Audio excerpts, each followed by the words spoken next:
E, como nós vimos, não foram poucos, né? Pelo menos, nós olhamos para cinco problemas ali, né? Algumas outras coisas, irmãos, que Paulo não mencionou, poderia estar acontecendo. Algumas outras brigas, alguns outros problemas, né? Mas no livro de Filipenses, o apóstolo Paulo, ele está falando para aquela igreja de Jesus Cristo.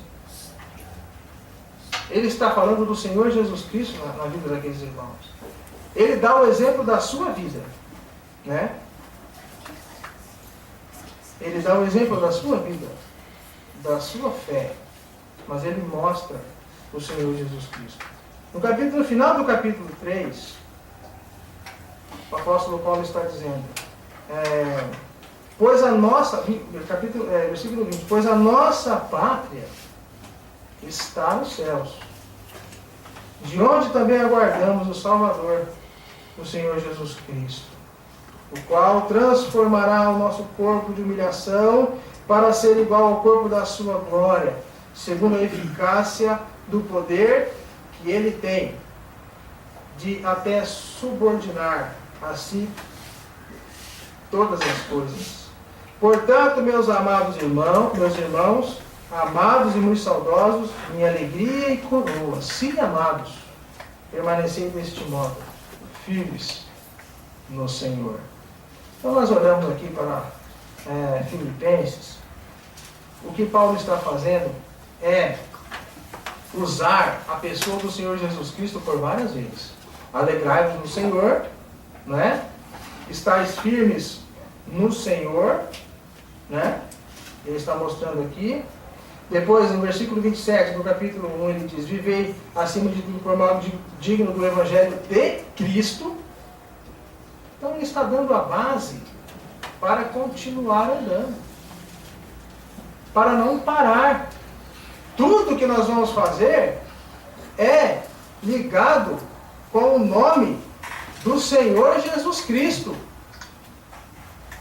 Tudo que o crente tem que pensar na sua vida é o que eu estou fazendo hoje, o que eu vou fazer, os meus atos, para quem são?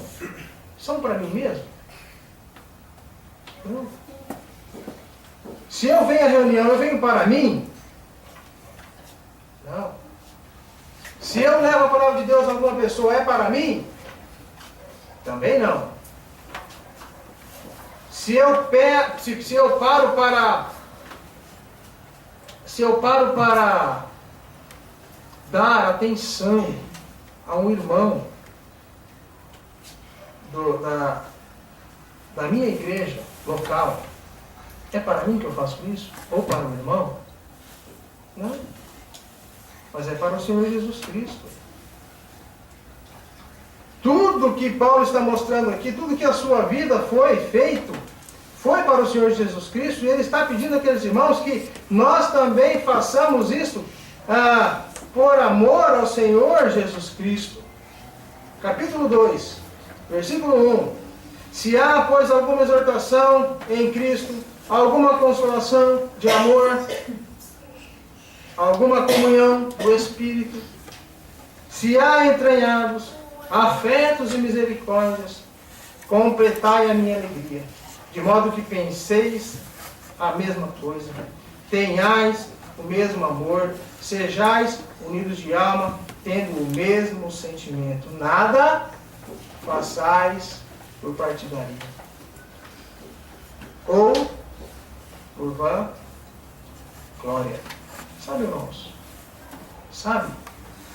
Muitos fazem as coisas, não é? E isso realmente traz tristeza. Quando alguns, até mesmo no contato com alguns irmãos, fazem para defender divisões, partidos, né? Partido já diz tudo, repartiu, partiu, está separado, né? Isso não deve existir dentro da igreja. Seja ela 20, 40, 50, 100, 200, 500 membros. Há problema se acontecer isso. Um irmão puxa a farinha para o lado do outro, o outro puxa para o lado do outro, e essas coisas. Isso é partidarismo. Mas Paulo está dizendo, se há consolação, se há amor, se há comunhão, se há afeto, se há misericórdia, completai a minha alegria. Mas ele está dizendo, pensais do mesmo modo, pensai da mesma coisa, tenhais o mesmo amor, sejais unidos, tenhais o mesmo sentimento. Tudo isso o cristão tem que observar e o cristão tem que ter. Será que os cristãos têm tudo isso? Sempre? Será que nós completamos? Será que nós podemos pegar a nossa lista ali? Opa, mesmo amor. Opa, tá certo, eu tenho. O mesmo sentimento, o mesmo espírito, o mesmo afeto, misericórdia, a mesma alegria. Penso da mesma maneira. União, mesmo sentimento. Você faz alguma coisa para o partidarismo? Não. Aí está rindo aí. Sabe, essas coisas é que nos fazem começar a analisar a vida cristã. A maneira que nós vivemos para o Senhor Jesus Cristo.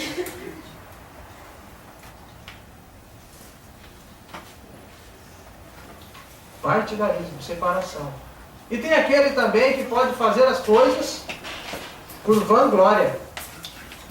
Vangloriando-se do que tem sido feito por ele.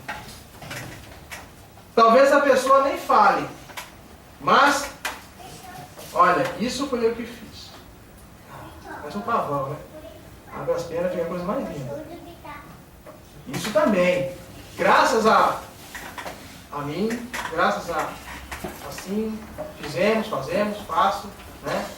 Irmãos, isso é vanglória. Por que está fazendo? Será que é necessário receber elogios, receber a aceitação, a aprovação de homens? Jamais. Paulo buscava de fato o prêmio no Senhor Jesus Cristo. Era do Senhor que ele esperava a recompensa. A recompensa que ele queria. Tinha que vir de Deus. E ela veio, né?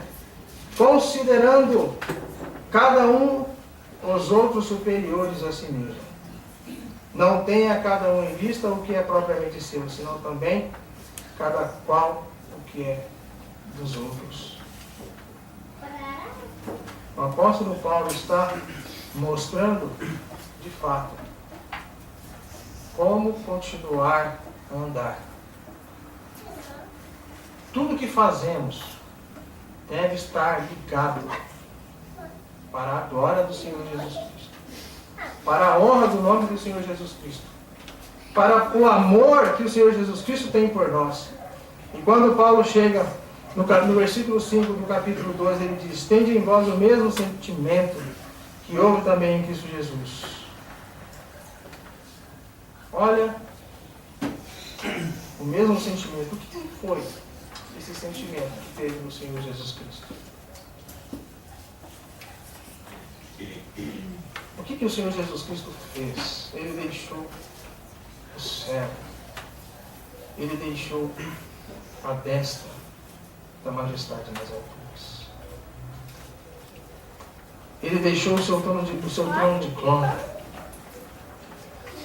Quando nós olhamos para o trono de Deus, irmãos, nós lembramos de Isaías capítulo 6. Vamos lá para nós termos uma visão do que Isaías viu. Vamos lá para nós contemplarmos o que Isaías contemplou. Nós já vamos encerrar.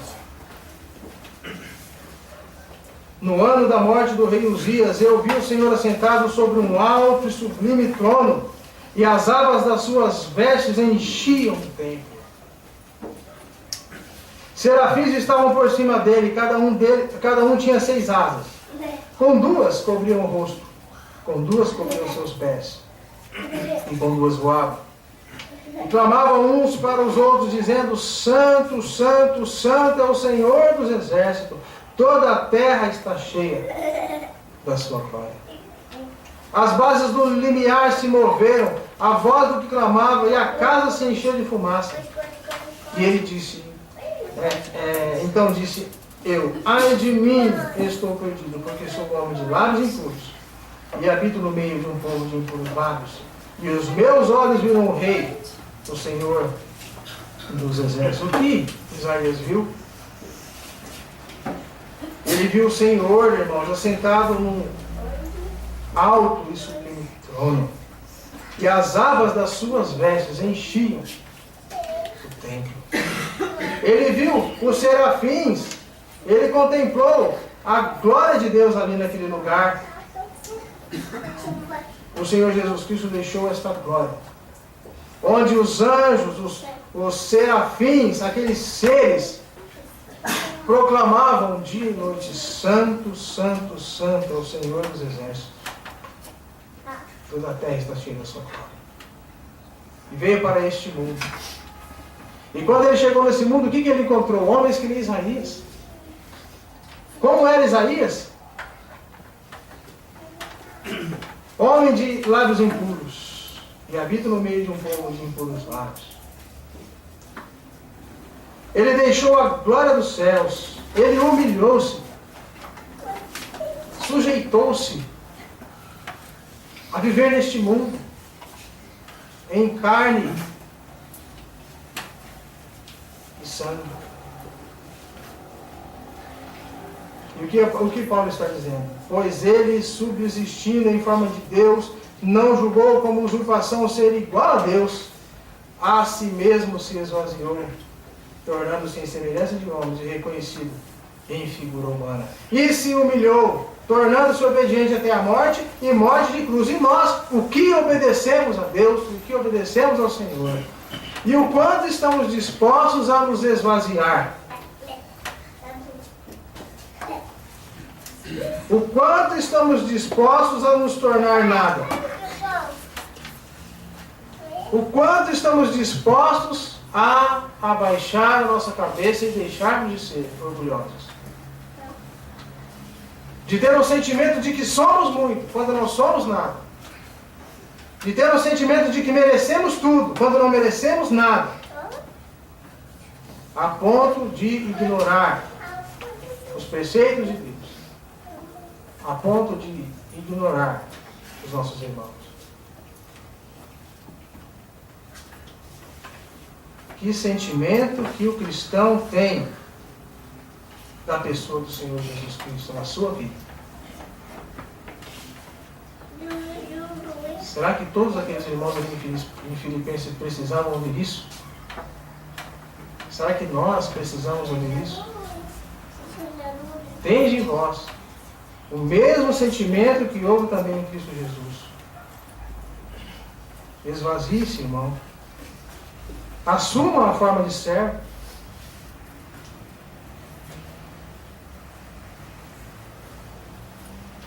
Aceite o senhorio do Senhor Jesus Cristo na sua vida. Aceite trabalhar para a obra de Deus e pelos irmãos. Tende em vós o mesmo sentimento que houve também em Cristo Jesus. Como é difícil muitas vezes, não é? Para nós sermos imitadores do Senhor Jesus Cristo. Paulo está dizendo: sede imitadores meus, né? Porque ele também imitava o Senhor Jesus Cristo. Não foi perfeito, nós também não somos, mas nós temos que procurar imitar. Isto é a responsabilidade do salvo, né? Andar conforme o que já alcançou. Fazer, irmãos, todas as coisas pelo e para o nome de Cristo. Ter o mesmo sentimento que também houve em Cristo Jesus. Se olharmos para as dificuldades, que elas sejam para fortalecer, nos fortalecer. Nos arraigar, nos firmar. Porque os nossos olhos não devem estar em Beltrano, Ciclano, Fulano, as coisas que acontecem. mas os nossos olhos devem estar no Senhor Jesus Cristo. E devemos viver para Ele, porque nós fomos alcançados para sermos para o louvor da sua glória. Que Ele e a sua palavra acrescentem a sua bênção aos nossos corações. E que cada dia nós possamos andar, de fato, como o Senhor Jesus Cristo andou, com o mesmo sentimento. O mesmo sentimento que houve em Cristo Jesus. E continuar a andar. Mas lembre, Paulo está preso. Está dizendo, alegrai-vos no Senhor. Nosso motivo de alegria, mesmo nas horas difíceis, é o Senhor. De fato, Filipenses tem muitas lições, né? E nós queríamos poder transmitir essas mensagens que contém em Filipenses. Mas conhecer, como o irmão Gilmar falou, muitas vezes não é tão fácil passar. Conhecimento não é tão fácil passar. Mas, em casa, pegue Filipenses, vá versículo por versículo, olhe os exemplos que Paulo dá, a alegria que ele transmite, e ele está apontando para a pessoa do Senhor Jesus Cristo nesses versículos. Ele está mostrando, seja feliz, seja alegre no Senhor, porque a nossa pátria está no céu. A nossa pátria não é daqui. É para lá que nós temos que olhar. Amém.